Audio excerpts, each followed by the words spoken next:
মা, ভাবি, তোমরা কোথায়? তাড়াতাড়ি আসো।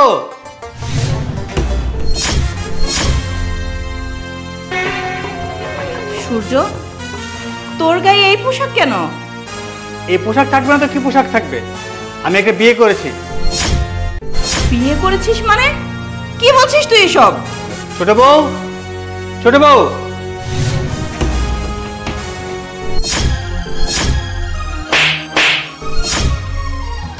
তুই বিয়ে করেছিস না? ঘরে তোর বউ থাকতে তুই আরেকটা বিয়ে করেছিস? এই শিক্ষা দিছি তোর আমি। তুই একটা বউ থাকতে আরেকটা বিয়ে করছিস, তো কত বড় কলিজা।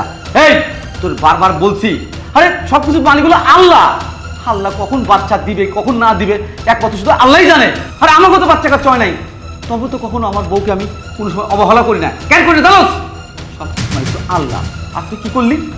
তুই তোর বউরে রাইখা অন্য একটা মেয়ের বিয়ে করলি। আর বিয়ে করলি আরে বিয়ে করছিস এটা? হ্যাঁ, একটা দুধের বাচ্চারা তুই বিয়ে করছস?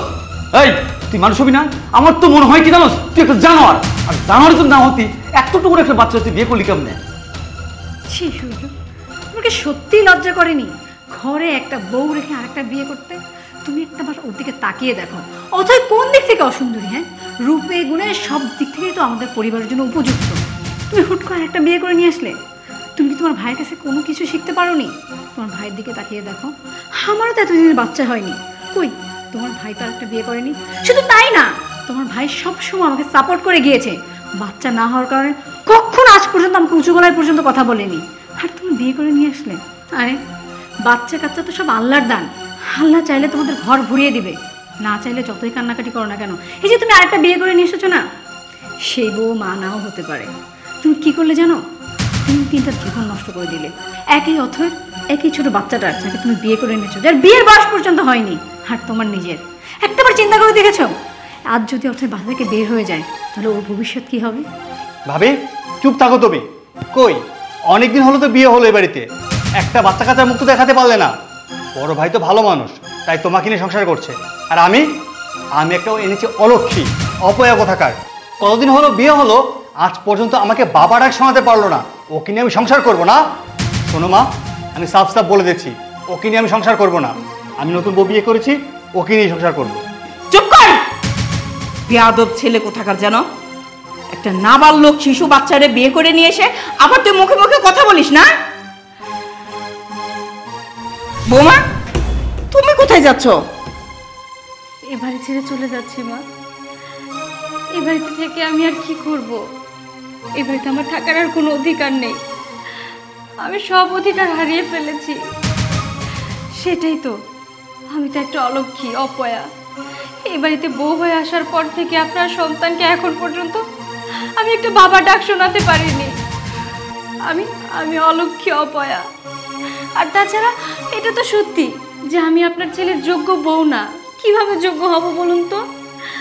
আমার বাবার বাড়ির তো অবস্থা ভালো না, আমার বাবা মা গরিব, আমি গরিব ঘরের সন্তান। আপনারা ভালোবেসে আমাকে এই বাড়ির বউ করেছেন, আপনার ছেলের বউ করেছেন। কিন্তু জানেন কি মা, এই বাড়িতে বউ হয়ে আসার পর থেকে একটা দিনের জন্য আপনার ছেলের কাছে আমি স্ত্রীর মর্যাদা পাইনি, ভালোবাসা পাইনি, একটু সম্মান পর্যন্ত পাইনি। ও সব সময় আমাকে কথা শোনাতো আর বলতো যে তুই আমার বউ হওয়ার যোগ্যতাই রাখিস না। আমি তোর বউ হওয়ার যোগ্যতা রাখি না, সেই জন্যই তো আজকে একটা ও বিয়ে করে এনেছে। তাও দেখুন না মা, এমন একটা মেয়েকে বিয়ে করেছে যার কিনা বিয়ের বয়স পর্যন্ত হয়নি, একটা নাবালিকা বাচ্চা যে কিনা এখন স্কুলে পড়ে। ছি সূর্য, ছি, শেষমেশ কিনা তুমি একটা নাবালিকা মেয়েকে বিয়ে করলে। যাক, আমি এসব নিয়ে আর কথা বাড়াতে চাচ্ছি না।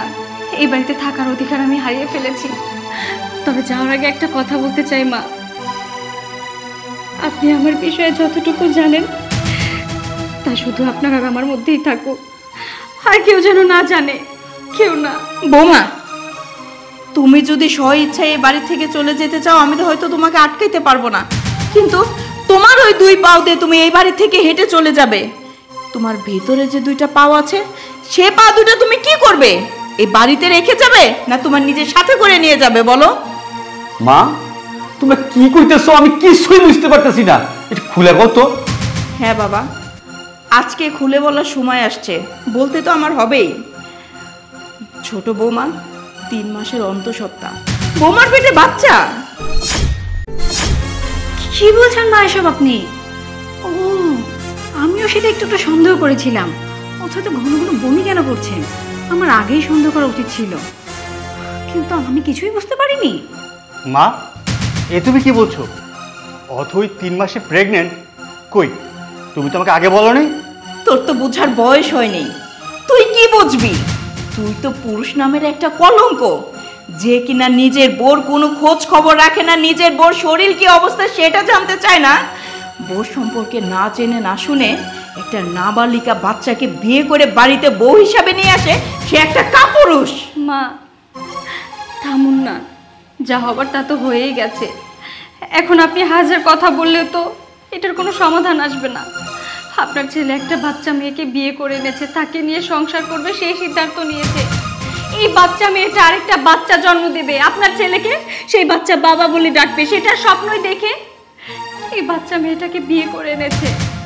আমি আর এই বাড়িতে থাকতে চাই না মা, এই বাড়িতে থেকে আমি আর কোনো অশান্তি করতে চাই না, এই বাড়িতে থাকার কোনো অধিকার আমার নাই। যে মেয়েটাকে বিয়ে করে এনেছে ওকে নিয়ে আপনার ছেলে সুখে থাকুক, আমি এ বাড়ি ছেড়ে চলে যাচ্ছি। না আপা, আপনি কোথাও যাবেন না। আপনি এই বাড়ির বউ, আপনি এই বাড়ি ছেড়ে কই যাবেন বলেন? আমি তো ভুল করছি, সব ভুল আমার। আমার বাবা মারে উনি টাকা পয়সার লোভ দেখায় আমারে বিয়ে করছে। আপনি বলেন এখন কি আমার বিয়ের বয়স? এখন তো আমার খেলাধুলা করার বয়স, স্কুলে যাওয়ার বয়স। আর উনি এই বয়সে আমারে বিয়ে করে নিয়েছে। তারপরেও আমি এখন এসে দেখতেছি ওনার নাকি আরো একটা বউ আছে, তার পেটে একটা বাচ্চাও আছে। দেখেন আপা, আপনি এই বাড়ি থেকে চলে গেলে আমার অনেক কষ্ট লাগবে। আর সবচেয়ে বড় কথা, উনি তো আমার জীবনটা নষ্ট করে দিছে। আমার এই বয়সে বিয়ে করে আমি আজকে এইসব কি দেখতেছি। আপা, দরকার হলে এই বাড়ি থেকে আমি চলে যাব, কিন্তু তারপরেও আপনি চলে যাবেন না। আপনি যদি এই বাড়ি থেকে চলে যান, আপনার পেটে যে সন্তান আছে ও বড় হয়ে রাস্তায় টোকাইগিরি করবো, ওইসব আমি সহ্য করতে পারবো না। আর আমি রাস্তার মানুষ, রাস্তায় ফিরে গেলে কোনো সমস্যা নাই। আর এই যে আপনি কইতেছি, আপনি জানি না শুনে কেন আমার জীবনটা নষ্ট করলেন। আপনি আমার সাথে এরকম করলেন না, আল্লাহ আপনারে কোনোদিন মাফ করবো না। আপা, আপনি ভালো থাকবেন, আমি চলে যাই। কি সূর্য, হারিয়ে ফেললে তো? নতুন করে যে বউটাকে এই বাড়িতে বিয়ে করে এনেছিলে তাকেও তো হারিয়ে ফেললে। সে তো তোমাকে রিজেক্ট করে চলে গেল। ছি, আমার ভাবতেও লজ্জা লাগছে যে দিনের পর দিন এই মানুষটার পথে আমি বসেছিলাম, যে একদিন না একদিন ঠিক আমাকে বুঝবে, আমাকে ভালোবাসতে শুরু করবে। কিন্তু না, আমি ভুলছিলাম। আপনার ছেলের প্রতি আমার যে বিশ্বাসটা ছিল সেই বিশ্বাসটা ভেঙে দিয়েছে। আপনার ছেলের প্রতি আমার যে সম্মান ছিল সেই সম্মানটাও নষ্ট হয়ে গেছে। যে ভালোবাসা ছিল সেটাও আজকে মন থেকে উঠে গেছে। তবে হ্যাঁ, আমি তোমাকে ডিভোর্স দেব না, আমি এই বাড়ি ছেড়েও যাব না। আমার পেটে যে সন্তানটা আছে শুধুমাত্র ওর মুখের দিকে তাকিয়ে আমি এই বাড়িতে থাকবো, কারণ আমার সন্তানের অধিকার আছে এই বাড়িতে থাকার, তাই আমি এই বাড়িতেই থাকবো। তবে হ্যাঁ, আমি তোমাকে বলে দিচ্ছি, কখনো স্ত্রীর অধিকার নিয়ে তুমি আমার সামনে আসার চেষ্টা করবে না। আমি তোমাকে আজকের পর থেকে স্বামী হিসেবে মানি না, মানবো না, আর কখনো তোমাকে আমি চাইও না। আমি আমার সন্তানকে নিয়ে সারা জীবন কাটিয়ে দিতে চাই।